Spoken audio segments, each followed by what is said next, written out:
Hello everyone, आप सब कैसे हैं? मैं उम्मीद करता हूं कि बहुत अच्छे होंगे और अपनी पढ़ाई को बहुत अच्छे से कर रहे होंगे। मैं Akash Kumar Bhadana ICT virtual classroom में आपका बहुत बहुत स्वागत करता हूं मेरे प्यारे बच्चों।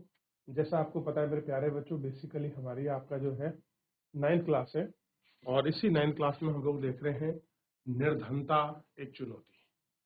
ठीक है, क्या देख रहे हैं? निर्धनता एक चुनौती, चैप्टर नंबर 3 को हम लोग पढ़ रहे हैं। इन सारी चीजों को हम लोग गौर करके एक एक करके आपका देख चुके हैं और इस पर बात कर चुके हैं। इतना हम लोग देखने के बाद, इतना कुछ करने के बाद, इन सारी चीजों को हमने पढ़ा, अच्छे से बात करी, इनको समझा और देख लिया था। अब आगे बढ़ रहे हैं इसमें, और इसमें आगे बढ़ते हुए कल जो था हम निर्धनता की जो बात कर रहे थे कि कितनी कैसे आपका निर्धनता बनी हुई है, तो कल एक सारणी के माध्यम से हमने समझने का और जानने का प्रयास किया कि कितनी हमारी निर्धनता बनी हुई है, क्या उसका पैमाना है, क्या उसकी क्राइटेरिया है। इन सबको हमने आपका बड़े अच्छे से देखने का प्रयास किया। ठीक है, अब देखिए, इसके बाद हमने बात करेंगे अब सुरक्षित समूह की। कुछ ऐसे समूह हैं जो आपका सेफ नहीं है, अनसिक्योर नहीं है। कह रहे निर्धनता रेखा से नीचे के लोगों का अनुपात भी भारत में सभी सामाजिक समूह और आर्थिक वर्गों में एक समान नहीं है। कह रहे जो लोग आपका निर्धनता रेखा से नीचे हैं, ठीक, उन लोगों में भी अगर आप देखोगे, सबका अगर अनुपात की बात करोगे, तो सबका जो आपका सामाजिक समूह है और सामाजिक वर्ग है वो क्या नहीं है, दोनों का एक समान नहीं है। ठीक, यानी कि सबके सामाजिक समूह, सामाजिक वर्ग कैसे हैं, डिफरेंट डिफरेंट हैं, अलग अलग है। क्लियर है? जो सामाजिक समूह निर्धनता के प्रति सर्वाधिक असुरक्षित है। कह रहे हैं कि जो सर्वाधिक समूह है वो निर्धनता के प्रति सर्वाधिक असुरक्षित है।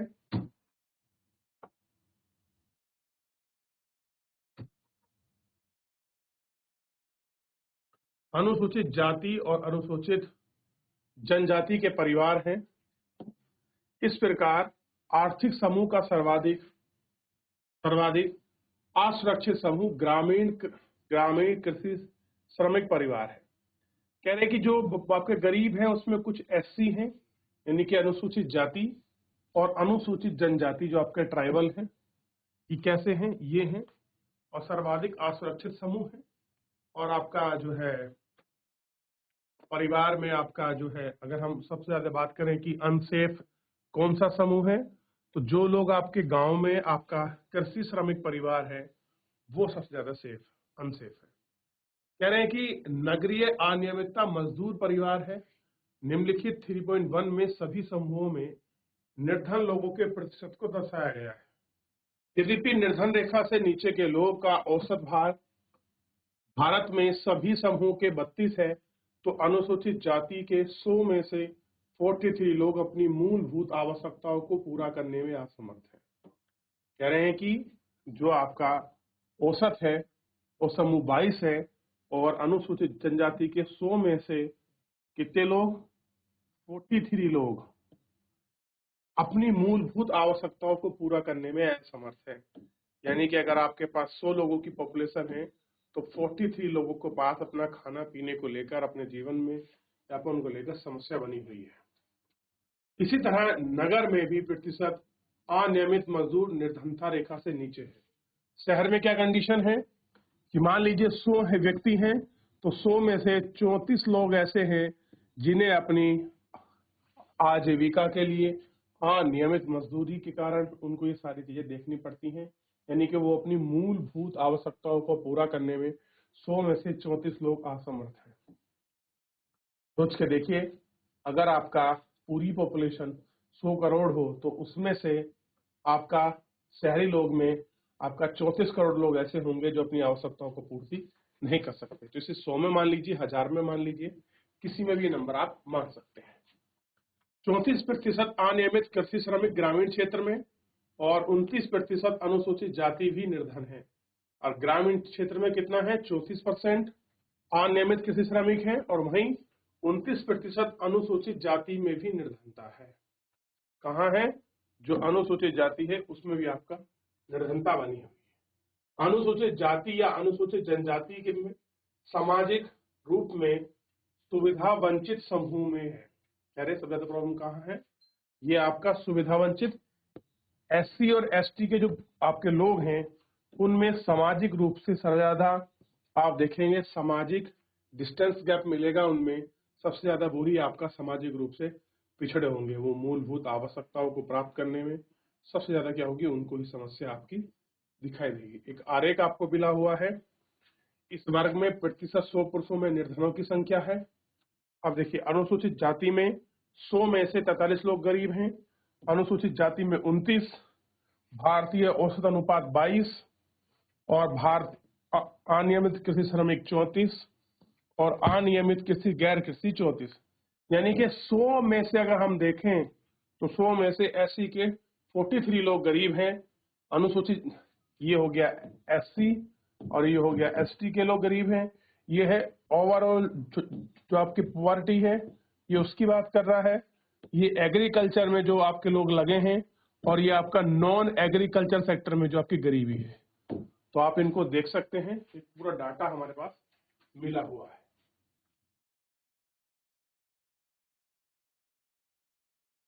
अब देखिए कह रहे भूमिहीन अनियमित श्रमिक का होना दोहरी असुविधा की समस्या को गंभीरता दिखाता है। हाल ही के कुछ अध्ययनों में 1990 के दशक के दौरान अनुसूचित जाति के आपका परिवारों को छोड़कर सभी 3 समूह अनुसूचित जाति, ग्रामीण कृषि श्रमिक, शहरी अनियमित आपके मजदूर में निर्धनता में कमी आई है। कह रहा है अगर आप लोग अनुसूचित जनजाति यानी कि जो आपके जंगल में ट्राइबल रहते हैं उनको छोड़ दिया जाए तो एससी, गांव में रहने वाले श्रमिक और शहर में जो अनियमित मजदूर हैं उनकी निर्धनता में क्या आई है, कमी आई है। इस सामाजिक समूह के अतिरिक्त परिवार में भी आय में असमानता है। निर्धन परिवारों में सभी लोगों को कठिनाइयों का सामना करना पड़ता है। क्या करना पड़ता है? कठिनाइयों का सामना करना पड़ता है, लेकिन कुछ लोग दूसरों से अधिक कठिनाई का सामना करते हैं। कुछ संदर्भ में महिला और वृद्ध लोग बच्चे के ढंग से परिवार के लिए उपलब्ध संसाधनों तक पहुंच से वंचित किया जाता है। क्या करते हैं? उनको वंचित करते हैं।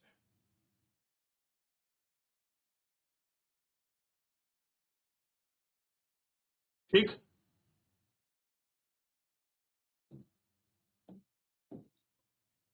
शिवरमन तमिलनाडु के कुरूर कस्बे के निकट एक गांव में रहते हैं। कुरूर हाथ हस्तकरघा और बिजली से के अपने कपड़े के लिए प्रसिद्ध है। 100 में से गांव में 100 परिवार आपके रहते हैं। परिवार में गांव में 100 परिवार रहते हैं। शिवरमन आपकी मोची जाति का है। अब वह 160 रुपए प्रतिदिन के हिसाब से खेती के रूप में काम करता है, लेकिन उसे यह काम वर्ष में मात्र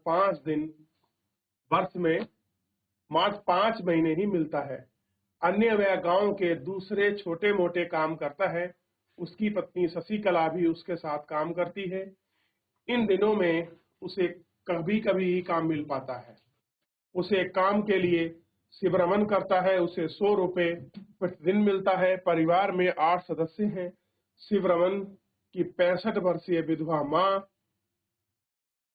बीमार है और प्रतिदिन काम में उसे सहायता की आवश्यकता पड़ती है। 25 वर्षीय एक अविवाहित बहन है और उसके 4 बच्चे हैं। किसके? शिवरमन के ही। उनकी आयु 1 से लेकर 16 वर्ष के बीच है। उनकी 3 लड़कियां हैं और उसमें सबसे छोटा बेटा है। 3 लड़कियां हैं, सब में छोटा बेटा है। कोई भी बच्चे विद्यालय नहीं जाते। ध्यान दीजिए, जितना उसका परिवार है कोई भी लोग आपका स्कूल या कोई लड़की या बच्चा कोई स्कूल नहीं जाता है। लड़कियों के लिए विद्यालय में पुस्तक और अन्य वस्तु खरीदना विलासिता है, मतलब मनोरंजन हो जाएगा अगर वो किसी दिन किताब खरीद लें, कुछ और खरीद लें।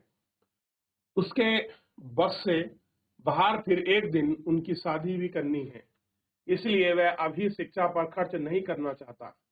उसकी माँ अब जीने की कोई इच्छा नहीं है, वह आपका मृत्यु की प्रतीक्षा कर रही है। उसकी बहन और सबसे बड़ी लड़की घर का काम करती है। शिवरमन अपने बेटों को बड़ा होने पर विद्यालय भेजना चाहता है। उनकी अविवाहित बहन व उसकी पत्नी के साथ नहीं बनती है। शशिकला उसे एक बोझ समझती है, लेकिन शिवरमन धन की कमी के कारण कोई योग्य वर नहीं ढूंढ पा रहा है। यद्यपि उसके परिवार को 2 जून की रोटी का प्रबंध करना भी कठिन हो रहा है। शिवरमन मात्र अपने बेटे के लिए कभी कभी दूध खरीद लेती है। क्या करती है आप? कभी कभी ही दूध खरीद कर लाती है। देखिए कितनी स्थिति है। अगर आप शिवरमन की कहानी को पढ़ोगे तो गरीबी किस स्तर तक है ये सारा वहां उसके परिवार में आपका दिखाई देगा। मैं शहर में पर्याप्त पैसा नहीं प्राप्त कर सकता हूँ, अनियमित आय से मैं अपने बच्चों को विद्यालय कैसे भेजूं? पैसा कैसा नहीं है, स्टेबल नहीं है, आता नहीं है, तो मैं अपने बच्चों को कैसे स्कूल भेजूं? ये एक सबसे बड़ी समस्या मेरे सामने बनकर खड़ी हो गई है। क्लियर है? चलिए, अंतरराज्य असमानता। अंतरराज्य असमानता भारत में निर्धनता का एक और पहलू आयाम है, जिसमें प्रत्येक निर्धन लोगों का अनुपात एक समान नहीं है। यद्यपि 1970 के दशक से प्रारंभ राज्य स्तरीय निर्धनता में सुदीर्घकालिक कमी हुई है। निर्धनता कम करने की सफलता में आपका विभिन्न दर राज्यों में अलग अलग। वर्ष 2011-12 में भारत में निर्धनता का अनुपात 22% है, 22%। कुछ राज्य जैसे मध्य प्रदेश, असम, उत्तर प्रदेश, बिहार, उड़ीसा में निर्धनता अनुपात राष्ट्रीय अनुपात से ज्यादा है। यानी कि उत्तर प्रदेश हो गया, बिहार हो गया, उड़ीसा हो गया, और उसमें मध्य प्रदेश और असम, ये कुछ ऐसे हैं जहां पर एवरेज आपकी पॉवर्टी लाइन खींची गई थी। उस एवरेज पॉवर्टी लाइन से भी क्या मिली है? निर्धनता ऊपर मिली है। यानी कि यहाँ गरीबी कैसी है? आपका ज्यादा बनी हुई है। कहां पर बनी हुई है ज्यादा? आपका ध्यान दीजिए, मध्य प्रदेश, असम, बिहार, उड़ीसा में निर्धनता ज्यादा है।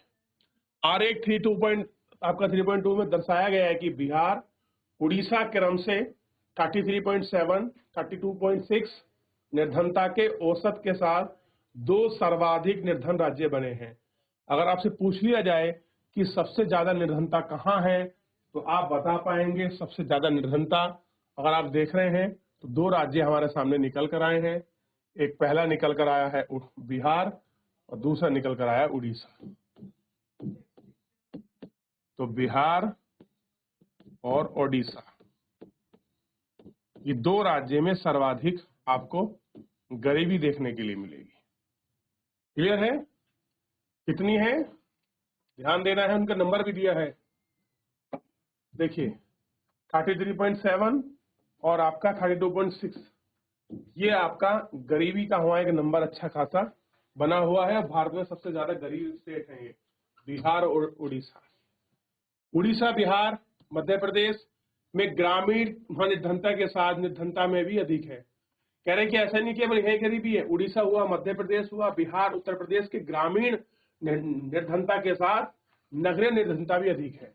यानी कि ग्राम के लोग के साथ साथ शहर के लोग भी आपका अधिक निर्धन हैं। ये आपको ध्यान रखना है। यानी कि इन राज्यों में ग्रामीण और शहरी दोनों प्रकार की निर्धनता आपका बनी हुई है। क्लियर है? अब ये थोड़ा सा एक बार आप देखिए क्या है, फिर उसके बाद थोड़ा सा हम इसको चलिए समाप्ति कर देता हूं पूरा इसका।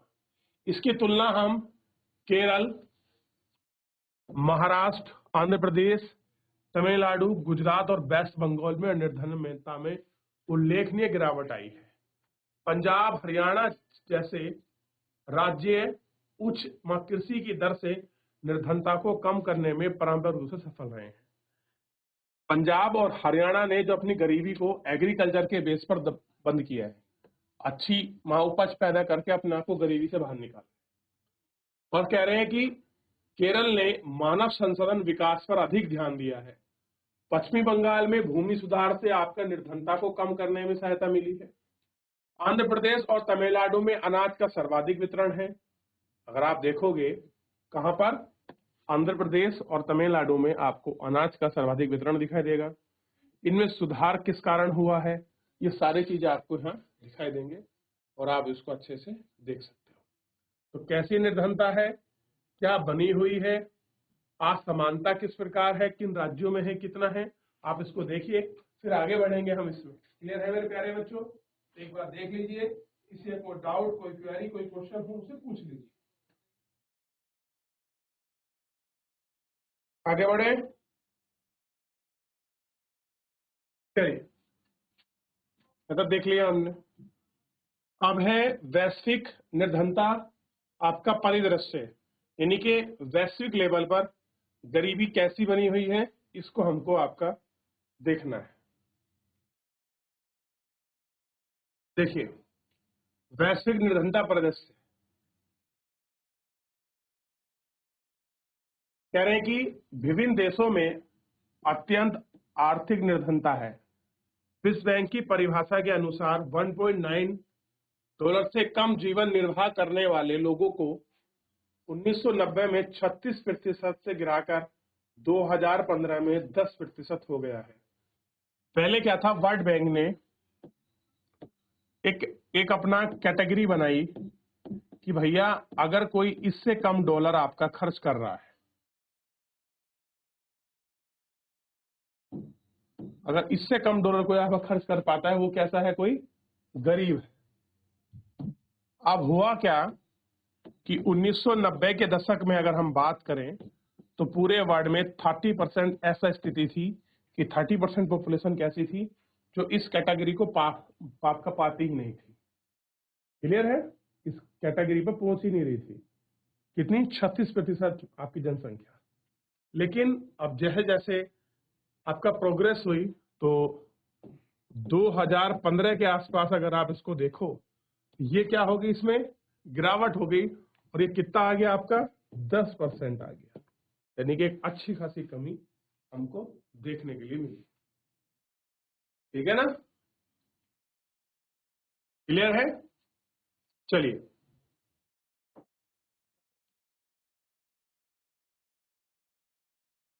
आप देखिए, यदि वैश्विक निर्धनता का उल्लेखनीय गिरावट आई है, लेकिन इसके बृहद क्षेत्रीय विभिन्नता पाई जाती है।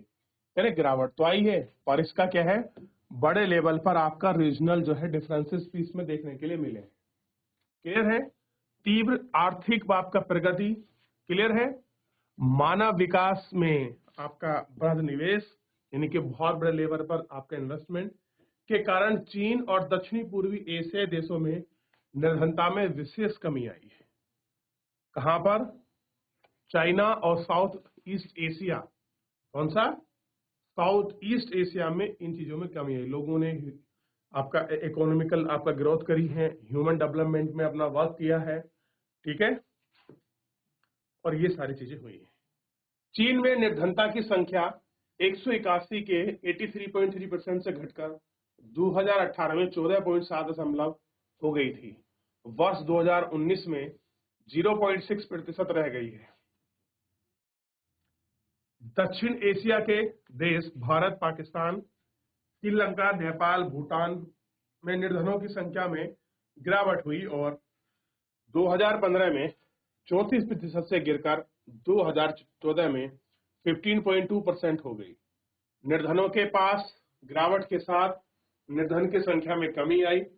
2005 में आपका 510 मिलियन से घटकर 2013 में 274.4 मिलियन रह गई थी।